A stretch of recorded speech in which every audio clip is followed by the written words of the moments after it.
अस्सलामु अलैकुम वरहमतुल्लाहि वबरकातुहू। मेरा नाम है डॉक्टर तलहा नदीम और मैं हूँ एक कम्युनिटी हेल्थ डॉक्टर जो हाजियों की मदद करता है हज के इस मुकम्मल सफ़र में। मैं उनका प्रिपरेशन कराता हूँ बेसिकली कि वहाँ पर जब वो जाए तो उन्हें फ़िटनेस से रिलेटेड कोई दिक्कत ना हो, क्योंकि वहाँ पर 20 से 25 किलोमीटर उनको रोज़ाना चलना पड़ता है। साथ ही में उन्हें वहाँ पर जो भी बीमारियाँ हो सकती हैं, उसे कैसे डील करें और जो उन्हें मेडिकल किट लेके जानी है, उससे रिलेटेड भी मैं उन्हें गाइडेंस देता हूँ। आप सबको तो पता ही होगा कि हाल ही में अभी जो गवर्नमेंट मेडिकल हॉस्पिटल्स हैं, वहाँ पर हुज्जाज इकराम के लिए मेडिकल फिटनेस का इंतज़ाम किया गया है, जिसकी वजह से उन्हें वैक्सीन्स भी मुफ़्त मिलती है। वैक्सीन्स में बात करें तो मेनिंजाइटिस की वैक्सीन उन्हें हर हुज्जाज इकराम को कंपल्सरी किया है। साथ ही में जो हुज्जाज इकराम 60 साल या उसके ऊपर है, तो उन्हें सीज़नल इन्फ्लुएंज़ा भी लेना है। ये सब टोटली फ्री है। अब बात आती है उन हुज्जाज इकराम की जो मेडिकली अनफिट बताए जा रहे हैं। तो इस मेडिकल स्क्रीनिंग के दौरान कुछ हुज्जाज इकराम को मेडिकली फिट बोला जाएगा और कुछ को मेडिकली अनफिट बोला जाएगा। तो जो ऑब्वियसली फिट है, वही लोग हज के लिए जा पाएँगे और जो अनफिट है, उन्हें ये समझने में, उन्हें ये अपनाने में दिक्कत हो रही है कि अब मैं इस साल तो नहीं जा पाऊँगा या जा पाऊँगी, तो अब मेरा क्या? और ये मेरे साथ ही क्यों हो रहा है? कि गवर्नमेंट ने इसी साल क्यों ऐसा किया है? इन सब सवालों के जवाब हम इस वीडियो के ज़रिए आप तक पहुँचाना चाहते हैं। परसों ही मुझे एक ज़ईफ़ खातून मिली थी, जो हमारे अस्पताल आए थे और मेडिकल फ़िटनेस करवाने के लिए आए थे। उनके साथ जो महरम थे, उनसे हमारी बात हुई, क्योंकि वो ज़ईफ़ खातून जो थी बहुत उदास और रोने के हालत में थे। उनके महरम से जब हमारी बात हुई तो वो कहने लगे कि इन्हें मेडिकली अनफिट करार किया गया है और जिसकी वजह से ये हज नहीं जा पा रही हैं। और फिर जब हमने उन्हें समझाने की कोशिश की तो वो बहुत ही रोने लगी और हमने अपनी पूरी कोशिश की। इंशाल्लाह उन्हें समझ भी आ गया होगा, सब्र भी आ गया होगा। मुझे लगता है कि इस वीडियो के ज़रिए मुझे वो बात भी आप तक पहुँचानी चाहिए, क्योंकि ये समझना ज़रूरी है कि ये जो 6 कैटेगरीज़ गवर्नमेंट ने बताई है, इन जो बीमारियाँ इन 6 कैटेगरीज़ में आती है, अगर ये एक भी बीमारी किसी हुज्जाज इकराम को है या उसके अपनों को है और वो इस साल हज करने जा रहे हैं, तो इसकी वजह से वो हज नहीं कर पाएँगे। तो ये हमें जानना है कि ये मैं आपको समझाने की कोशिश करता हूँ। इंशाल्लाह ये आपको सब्र देंगी कि ऐसा क्यों किया गया है। तो हम शुरू करते हैं, ठीक है? और ये मैं अपने तरफ से नहीं बोल रहा हूँ, ये हज कमिटी ऑफ इंडिया की 2026 की गाइडलाइंस में लिखा गया है और ये इस साल फॉलो होगा, स्ट्रिक्टली फॉलो होगा। इसलिए आप भी इस बात को समझें तो बेहतर है। पहले तो ये समझना ज़रूरी है कि हज एक हाजी के जिस्म से क्या माँगता है, ताकि हमें ये समझ आए कि ये रोक क्यों लगाई गई है। हज की बात करें तो ऑन एन एवरेज एक हाजी को 20 से 25 किलोमीटर तक चलना होता है, वो भी सऊदी अरेबिया की कड़क धूप में, जहाँ टेम्परेचर 45 से 50 डिग्री सेल्सियस तक जाता है। आप ही सोचिए 20 से 25 किलोमीटर, वो भी पैदल जाना है, बिना रुके, शदीद गर्मी में और लाखों लोगों की भीड़ में। और सिर्फ चलना नहीं है, काबा के इर्द-गिर्द भी चक्कर लगाने हैं। सफ़े मरवा के बीच 7 बार आना-जाना है। अरफ़ात, मीना, मुज़दलिफ़ा अलग-अलग जगह पर अलग-अलग वक़्त जाना है। मतलब ये है कि जो हज का सफ़र है, वो जिस्मानी रूप से बहुत थका देता है। एक सेहतमंद इंसान की बात करें तो वो भी इस सफ़र में बहुत थक जाएगा। तो आप ही सोचिए, अगर एक इंसान जो ऑलरेडी बीमारियों से जूझ रहा हो, उसके लिए तो ये जानलेवा हो सकता है। और अल्लाह ताला भी कुरान करीम में ये फरमाते हैं कि अल्लाह के लिए लोगों को इस घर का हज करना फ़र्ज़ है, जो उस तक पहुँचने की इस्तिताअत रखते हैं। यहाँ पर इस्तिताअत का मतलब ही ताकत है, और ताकत सिर्फ माली तौर पर नहीं, सेहती तौर पर भी। तो जब गवर्नमेंट कहती है कि आप अनफिट हो, इसका मतलब आपको तकलीफ देना नहीं है, वो ये कोशिश कर रही है कि आपकी जान बचा सके, जो कि फ़र्ज़ भी है। आइए एक-एक करके हम उन 6 बीमारियों की कैटेगरीज़ को समझते हैं। सबसे पहली कैटेगरी आती है दिल, गुर्दा, फेफड़ा, जिगर का कंप्लीटली फ़ेल होना। ये कैटेगरी सबसे इम्पोर्टेंट है, क्योंकि इसमें आपके बॉडी का कोई भी बड़ा हिस्सा अगर बिना मेडिकल सपोर्ट के काम नहीं कर सकता है, तो आप कंप्लीटली अनफिट करार कर दिए जाते हैं। तो इसे हम एग्ज़ाम्पल के ज़रिए से समझने की कोशिश करते हैं। सबसे पहले दिल की बात करेंगे। अगर दिल की कोई बीमारी है, जिसमें या ट्रांसप्लांट आप ट्रांसप्लांट के कैटेगरी में आते हो, जिनको ट्रांसप्लांट जल्दी मिलने वाला है, तो आप बिल्कुल भी नहीं जा सकते, ठीक है।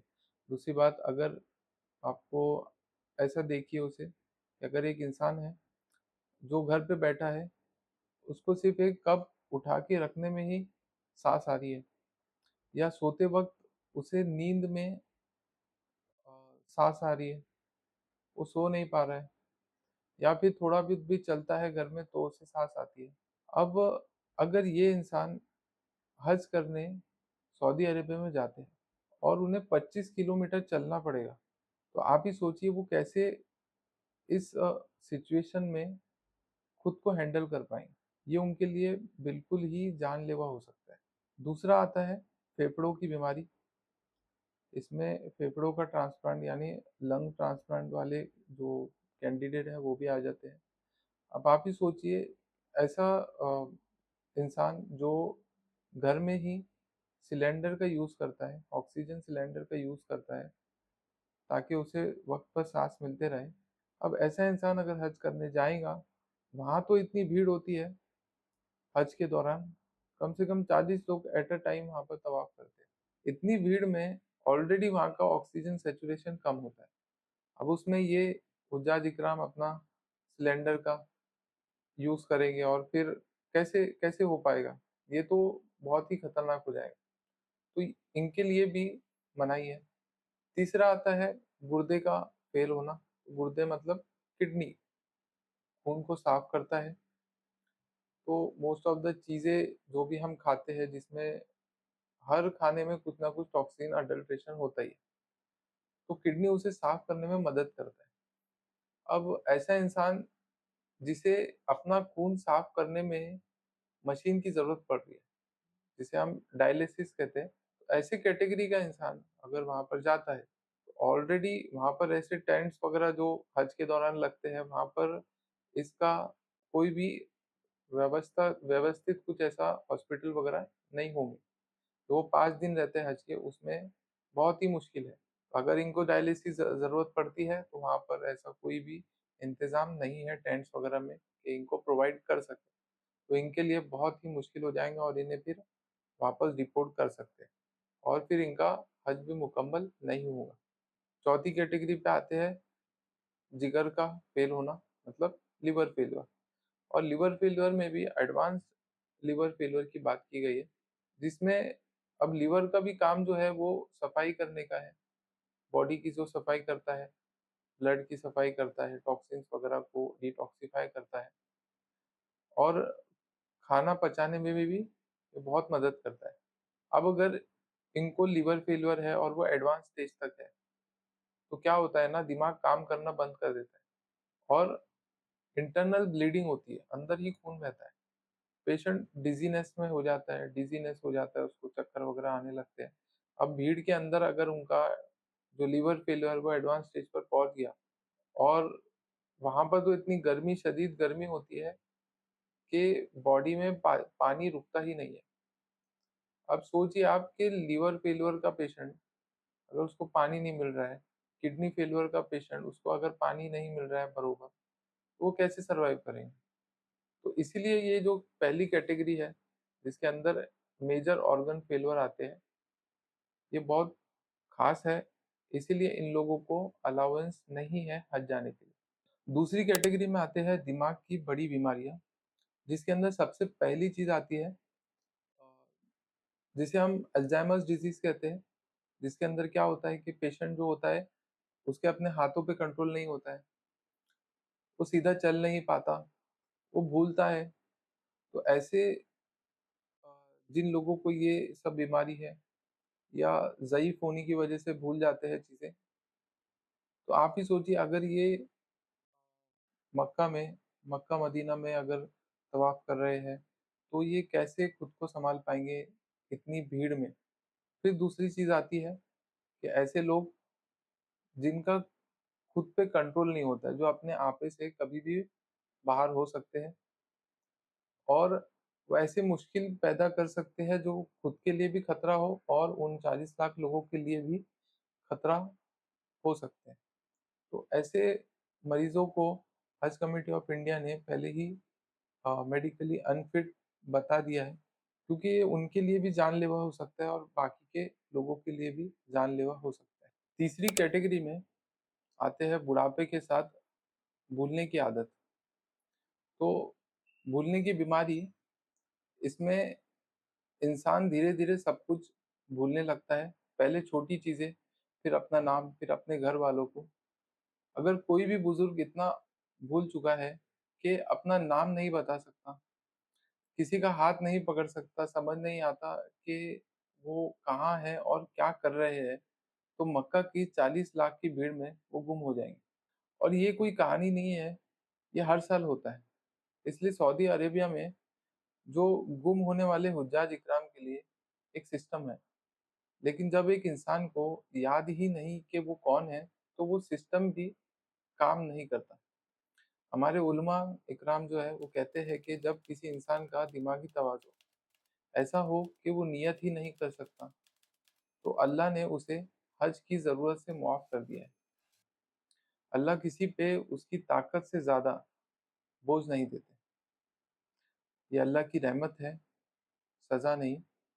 चौथी कैटेगरी पे आते हैं, हमल के आखिरी 2 महीने या खतरनाक हमल होना। जो औरत 7 महीने या उससे ज़्यादा हमल में हो, यानी 28 हफ्ते, वो हज के सफ़र में नहीं जा सकते। और इससे भी पहले अगर हमल में कोई भी पेचीदगी हो, किसी भी महीने में, तो वो भी नहीं जा सकते। पहली बात, 7 महीने या उससे ज़्यादा का हमल। मक्का में मीना के टेंट्स में कोई ऑपरेशन थिएटर नहीं है। अगर बच्चा जल्दी आने लगे, वहाँ कोई पूरा हॉस्पिटल नहीं मिलेगा। सऊदी अरेबिया की गर्मी से बॉडी में पानी खत्म होता है और ये सीधा हमल को और बच्चे को नुकसानदेह है। दूसरी बात, खतरनाक हमल, जिसमें अगर डॉक्टर ने कहा हो कि हमल में कोई भी तकलीफ है, जिससे बेबी सीधा नहीं है या नाल नीचे है या ब्लड प्रेशर बहुत ज़्यादा है, तो ये खतरनाक हमल है। ऐसी औरत के लिए हज का सफ़र बिल्कुल भी सेफ नहीं है। माँओं के लिए एक बात अल्लाह ने फरमाया है, अपने आप को हलाकत में मत डालो। आपके हज की नियत अल्लाह के पास है, आपकी सेहत और आपका बच्चा भी अमानत है।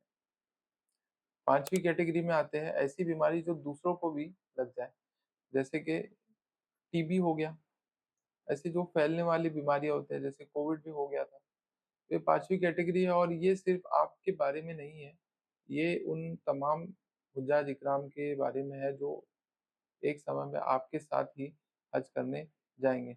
जो बीमारी भीड़ में दूसरों को भी लग सकती हो, जैसे एक्टिव टीबी हो गया, ऐसे में सफ़र नहीं हो सकता। टीबी क्या होती है? बहुत ही सिंपल शब्दों में मैं बता देता हूँ। टीबी एक ऐसी बीमारी है जो खाँसने से हवा में जाती है। अगर किसी को अभी भी वो बीमारी चल रही है और वो खाँसते वक़्त फैला रहे हो, तो मक्का की भीड़ में वो एक ही रात में सैकड़ों लोगों को बीमार कर सकते हैं। इसलिए ये रोक लगाई गई है। ये कोई ज़ुल्म नहीं है, ये एक ज़िम्मेदारी है। लेकिन एक ज़रूरी बात है, जो लोग टीबी का पूरा इलाज कर चुके हैं, डॉक्टर ने कह दिया है कि ये बीमारी नहीं फैल रही है आपकी वजह से, उनके लिए ये रोक नहीं है। वो अपना सरकारी डॉक्टर से सर्टिफ़िकेट ले सकते हैं और हज के लिए रवाना हो सकते हैं। नबी करीम ने सल्लल्लाहु अलैहि वसल्लम ने फरमाया है कि बीमार और तंदुरुस्त को एक साथ मत रखो। 1400 साल पहले ये हुक्म था, आज की साइंस भी यही कहती है। छठी कैटेगरी में आते हैं कैंसर के लोग, जिनकी दवाई अभी चल रही है, कीमोथेरेपी वगैरह इम्यूनोसप्रेसेंट चल रहा है, उनके बारे में बात की है। जो लोग कैंसर के लिए ऐसी दवा ले रहे हैं जो अंदर से उनकी लड़ने की क्षमता ही खत्म कर दे, तो वो हज के लिए बिल्कुल भी फिट नहीं है। सिंपल सी भाषा में कहूँगा तो हमारे जिस्म में छोटे-छोटे सिपाही होते हैं जो हमारी मदद करते हैं जब भी हमें कोई बीमारी होती है। अब कैंसर की दवा जो कीमोथेरेपी और इम्यूनोसप्रेशन होते हैं, ये उन सिपाहियों को खत्म कर देते हैं।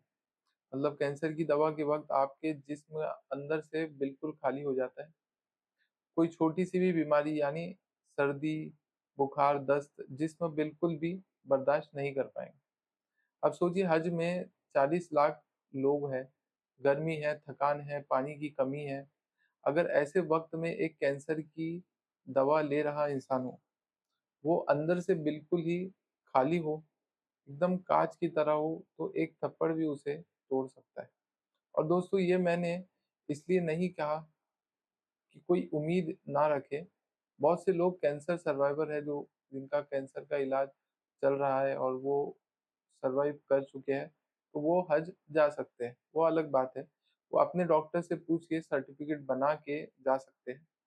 यहाँ पर मैं एक बात कहना चाहूँगा, जो ज़िंदगी की आखिरी उम्मीद के साथ हज करना चाहते हैं, उनसे कहना चाहता हूँ कि अल्लाह की नज़र में आपका दर्द, आपकी तमन्ना, आपकी तकलीफ़ सब कुछ काफ़ी है।